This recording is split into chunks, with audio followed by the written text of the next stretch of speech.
പ്രധാന വിഭവമായതെന്ന് അറിയാമോ? വിക്ടോറിയൻ ഇംഗ്ലണ്ടിലോളം പഴക്കമുള്ളതാണ് ആ കഥ. പരമ്പരാഗത ക്രിസ്ത്യൻ ആചാരങ്ങളായ 12th നൈറ്റുമായി ബന്ധപ്പെട്ടാണ് ക്രിസ്മസ് കേക്ക് ഉണ്ടായത്. ആദ്യകാലങ്ങളിൽ ക്രിസ്മസ് കേക്ക് വിഭവസമൃദ്ധമായ ഭക്ഷണത്തിനായി വയറിനെ ഒരുക്കുക എന്ന ലക്ഷ്യത്തോടെയാണ് തയ്യാറാക്കിയിരുന്നത്.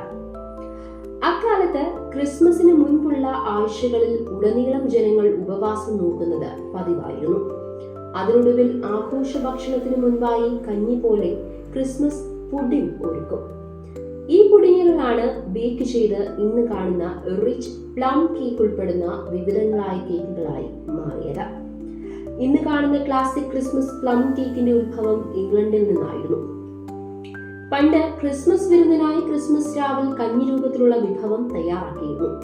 ഓട്സ്, ഡ്രൈ ഫ്രൂട്ട്സ്, സുഗന്ധവ്യഞ്ജനങ്ങൾ, തേൻ, മാംസം എന്നിവ ഉപയോഗിച്ചാണ് ഈ വിഭവം തയ്യാറാക്കിയിരുന്നത്. 16ാം നൂറ്റാണ്ടോടെ ഈ വിഭവത്തിൽ മാറ്റങ്ങൾ വരുത്തി തുടങ്ങി. ഓട്സിന് പകരം മാവും മുട്ടയും ഉപയോഗിച്ചു തുടങ്ങി. ഒരു പുഡിങ്ങായി മാറിയ വിഭവം ഇപ്പോഴുള്ള പോലത്തെ ഫ്രൂട്ട് കേക്കിനോട് സാമ്യമുള്ളതായി. 3 വിദ്വാൻമാരെ സൂചിപ്പിക്കുന്നതിന് കിഴക്കൻ രാജ്യങ്ങളിൽ നിന്നുള്ള സുഗന്ധ വ്യഞ്ജനങ്ങൾ ഇതിൽ ചേർക്കുവാൻ തുടങ്ങി.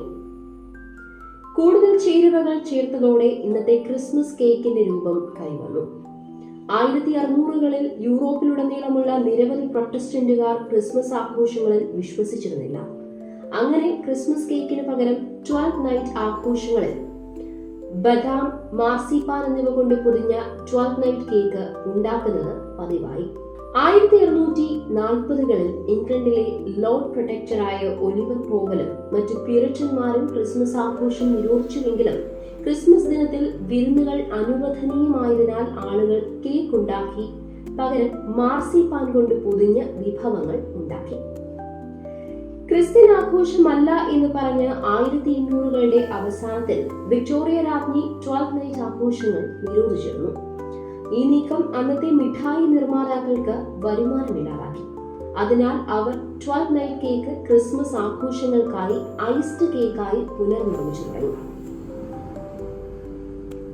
അങ്ങനെയാണ് ഇന്നത്തെ ക്രിസ്മസ് കേക്ക് രൂപപ്പെട്ടത്. വീഡിയോ ഇഷ്ടപ്പെട്ടാൽ ലൈക്ക് ചെയ്യുക, ഷെയർ ചെയ്യുക. നമ്മുടെ നാട്ടിലെ നമ്മുടെ വാർത്തകൾ അറിയാൻ DNN24 സബ്സ്ക്രൈബ് ചെയ്യുക.